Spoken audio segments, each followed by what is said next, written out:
Friends, I thought we'd take a look at some of your assignments. So here we'll take a look at the depth of field assignment. And here we go. So we'll just go through a little bit quickly, but we'll go through your work. So to remind you, it's been a while, the depth of field assignment was to show the change in depth of field using separately the three things that affect depth of field: the size of the aperture, the distance from your subject, and the focal length of the lens. So these are Erin's photos. I hope I said that correctly, Erin. These are for aperture. And the image on the left shows shallow depth of field with an aperture of f4. So you can come in closer here and you can see that the area of focus is in focus and the background is very nicely out of focus. In this frame, the composition, of course, is the same because you stayed in the same place and kept the focal length the same. The aperture here is f22, so a very small aperture, and you can see what has happened to the depth of field. The background is now in focus along with the foreground. So neither is correct or incorrect. It depends on what you want to show, how you want your image to be. Many portrait photographers like to use shallow depth of field to isolate the subject from any other information in the background that might be distracting. Other photographers like to have everything in focus. So this is a choice that you make. This set is supposed to be distance from subject. Actually, it changes the focal length of the lens, but that's okay. We'll take a look at it. So the image on the left was made with a shorter lens, 18 millimeters, and the image on the right was made with actually a normal lens at 55 millimeters. And the aperture was set at f5.6, I believe, for both. So it's hard to see much difference looking at the images this way. But if we come in closer, here we can see that the depth of field is shallow. It's not incredibly shallow, but it is shallow. So the cat is in focus, and the area beyond the cat, the doormat, is not in focus. If we go to the next image, sorry, over here, using the wider angle lens at 18 millimeters, if we come in closer, we can see that both the cat and the mat are in focus. Okay, good. And with the change in the focal length of the lens, actually the last one was change in focal length. These ones are difficult to see. And that is, or it's difficult to see a change in the depth of field. So if we come in closer, this image was made with the wide angle lens, 18 millimeters. And both the foreground and the background are in focus. With the lens set at 55 millimeters, the foreground and the background are still pretty well in focus. And that's because the distance from the subject is greater. And so if you're back beyond a certain point, the depth of field is going to be much greater. Okay. So Erin, both of these sets actually change the focal length of the lens. So if you want to redo that, you're welcome to do so. Okay, next up is Angelina. And Angelina, thank you for resubmitting the images. So this first set shows the change in depth of field using the aperture. You can see immediately that there is quite a change. The image on the left was made with the aperture set at 4.5. And the image on the right was made with the aperture set at f/29. And you can see that there's a huge difference there. Great.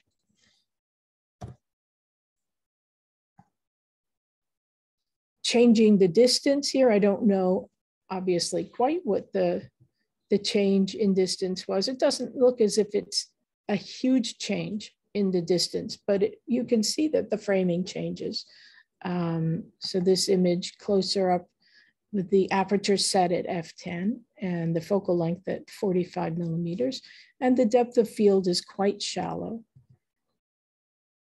In this image, the photographer, Angelina, has backed up some, and you can see that though the depth of field is still shallow, it's less shallow. So again, as you increase the distance from the subject, the depth of field increases as well. How to make this image have even greater depth of field? A shorter lens and a smaller aperture. So maybe using the, or setting the lens at maybe 18 millimeters or 24 millimeters, and the aperture maybe at f/22, okay. And changing the focal length of the lens. So the image on the left has the focal length set at 48 millimeters, and the image on the right at 23 millimeters. And the aperture is set at f10 for both. And we can see that with the longer lens, the depth of field is indeed shallow, and it's a lovely image. It really isolates the plant from the background very nicely. In this image, with the wider angle lens, 23 millimeters, the depth of field is definitely greater. It's maybe not absolutely great, but it's much greater. And we can see much more of the surrounding information. So it's a different image. When you change the aperture, assuming you don't move and you don't change the focal length of the lens, the framing or the composition stays the same. But when you change either the distance from the subject or the focal length of the lens, not only will the depth of field change, but the framing or the amount of information in the frame will also change. So these are all choices that we make when photographing, and it can seem a little overwhelming. There are so many things to think about, but one gets used to that eventually. And these are all important things to think about when you're making an image, what goes into the making of a successful image. Okay.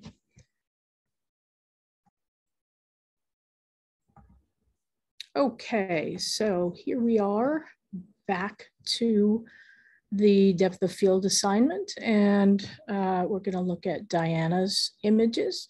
So these are Diana's aperture images, and it looks as if Diana changed the focal length of the lens instead of the aperture, and as you can see, the framing's different. So the one on the left looks closer than the one on the right. So as I'm sure you know, that means that the image on the left was made with a longer lens, a more telephoto lens, than the image on the right, which was made with a wider angle lens. So if you want to redo that, that is fine, okay. The next set is for distance from subject. And these also change the focal length of the lens. So they work very nicely for that. Here, the closer image on the left is made with a 55 millimeter lens, a normal lens. And you can see that the depth of field is short or shallow, which works very well with this these flowers. This image was made with the focal length at 18 millimeters, so much wider angle of view. And the aperture set at f6.3 for both. And you can see that the depth of field is definitely greater, even when we come in close to look at that. Okay. And for the focal length of the lens, the focal length did change from 55 millimeters to 24. The depth of field is great in both. So that is for a couple of reasons. The first is that neither focal length is that long. So of course, shorter focal lengths give greater depth of field. The aperture is set at f18, which is pretty small. And so that also will give great depth of field. And then the distance is pretty great, which also gives great depth of field. And so each of these images, this one at 55 millimeters and this one at 24, each shows great depth of field. And so in order to show shallow depth of field, you want to have the point of focus somewhat closer to the lens, first of all. And that in some ways will make the greatest difference here. And then a somewhat larger aperture, smaller f-stop number will also help. Okay, thank you, Diana. On to, Gagandeep. So these are Gagandeep's aperture images. And these images, I believe, were made with an iPhone. So these are made with a phone camera.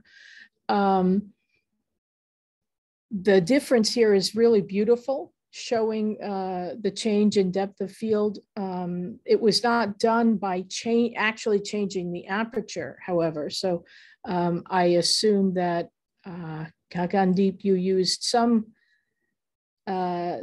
to change the aperture, perhaps putting it in the portrait mode, and then adjusting the aperture after. Okay. But beautiful, beautiful change in the depth of field. Distance from subject, very nicely done. So coming in close, you can see that the rose is in focus and the palm tree in the background is not. Further back, both the rose and the palm tree are in focus. And that's true even when we come in close. You can see that they're both in focus. The extreme background is blurry, but that's okay. This part definitely shows a change in the depth of field. Okay. And the focal length of the lens. The image on the left with a focal length of 77 millimeters, and the focal length on the right is at 26 millimeters. And the aperture is at, well, not quite the same, but close. So there's a slight change in the aperture, but actually, since the image on the left showing shallow depth of field is using a smaller aperture than the one on the right, it still works, showing, really pretty shallow depth of field. Both images work nicely, but are definitely different images because the change in the focal length of the lens, again, changes how much information is recorded. Okay, I really like this shadow coming across here. Okay, very nice job, Gagandeep, thank you. And next up is Katrina. So these are Katrina's aperture images. They're really beautiful. The one on the left, using an aperture of f25, which is a really pretty small aperture. And you can see everything from the foreground, the edge of the vase, the egg here, to the background, the daffodils back here, the windowsill, and even outside of the window, everything is in really pretty good or sharp focus going back in the frame. And that is in spite of the distance being relatively close. But the focal length is 27 millimeters, which is mildly wide angle. And so that helps give greater depth of field in spite of being really pretty close to the subject. This image, the shallow depth of field image, uses an aperture of f4, much larger than f25. And it gives a huge difference in the depth of field. And it's a very different image, even though compositionally they're essentially the same, right? So the foreground is in focus, the daffodil in the foreground, the vase somewhat. But by the time you get back to this closest egg, the focus is starting to fall off. And the background is really out of focus. And so it gives it, in this case, a sort of dreamy effect, which I think is very beautiful. Again, neither image is better than the other. They are just different images saying different things. So we can use depth of field to direct the viewer's eyes in the frame and, you know, tell them where to look, because we don't like to look at things out of focus. We don't like to look at things that are blurry, given an option, right? So our eyes may still move around the frame. We still look at the other elements in the frame, but our eyes return to the point of focus because that's what we like to look at. So very nice job on these images, Katrina. Let's look at your distance images. What a cute dog. Oh my goodness. So the image on the left, made with the focal length at 23 millimeters and the aperture at f7.1. And then you've come in closer here. Of course, the focal length stays the same and the f-stop stays the same. But you can certainly see a change in the depth of field. And I don't think that the distance changed that much, but you can definitely see a change in the depth of field where the closer image has shallower depth of field. Okay, good. And on to focal length of the lens. Both beautiful images, aren't they? The image on the left is lovely. You know, the buds in sharp focus, and then, you know, we have a sense of the background, but that's it. The image is very much about these buds.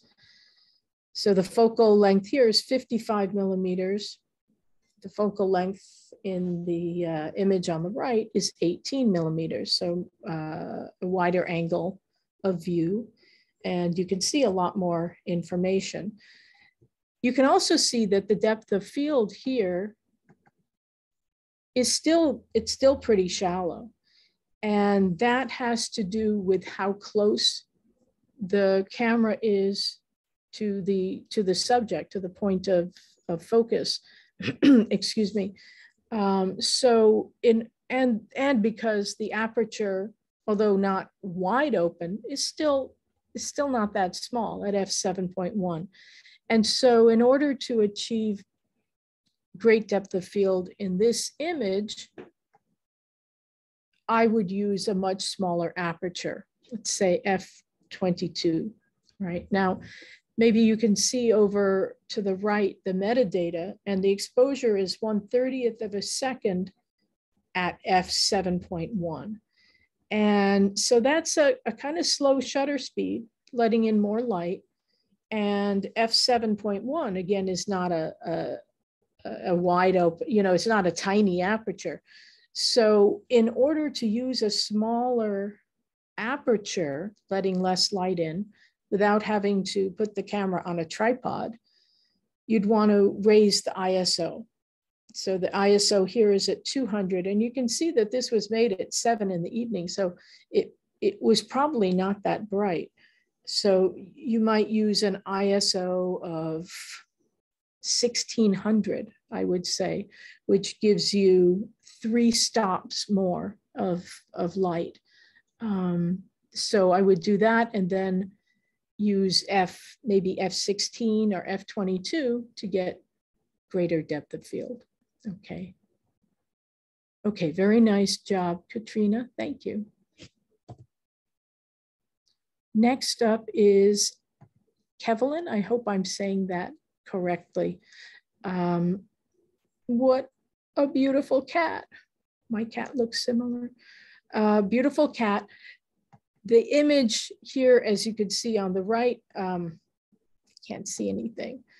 So that is because you had the camera set to the manual mode, which is great. I really encourage you guys to use the manual mode when you start to feel comfortable with it.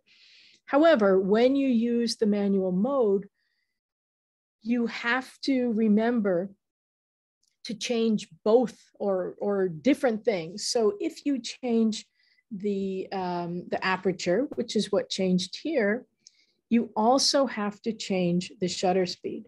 So the image on the left was made at 1/20th of a second at f5.6. The image on the right was made at 1/25th of a second, so pretty close to the same shutter speed, at f32. And so f32 is, I have to count them out, 1, 2, 3, 4, 5 stops, 5 stops less light. And so that, and you cut the amount of light in half each time. So that's why the image is black, because the exposure in terms of the shutter speed didn't change when the exposure, when the size of the aperture changed. So if you stop down by 5 stops through the aperture, you have to open up by 5 stops with the shutter. The ISO is already at 4000, which is probably close to the highest rating the camera goes. So you have some options. You could bring more light in. That might work best. Just bring a light over so that you don't have to deal with all of the rest, right? So anyway, a long-winded way of saying we can't see the change in depth of field here. Distance from subject. So the focal length is at 18 and f-stop at 5.6. And we'll look at this one first. You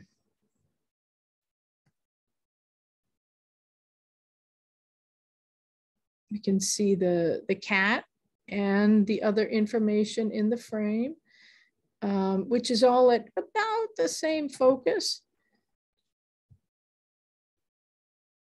In this closer image, actually the cat's out of focus, but the background is in focus. And that's still shallow depth of field. So you don't have to always have the foreground in focus and the background out of focus. You can have the foreground out of focus and the background in focus, and that's still shallow depth of field. Okay, good. Focal length of the lens. So the image on the left has a focal length of 18 millimeters, and on the right, 55 millimeters. And you can certainly see a change in the, definitely a change in the depth of field here. So this image actually is a little bit out of focus, period. But you can see the foreground is in focus. And as you go back into the frame, it quickly falls out of focus. Okay. Okay. Nice job. Thank you, Kevlin. So I'm going to stop here and start a new recording so this one doesn't go on forever and ever and ever. Okay.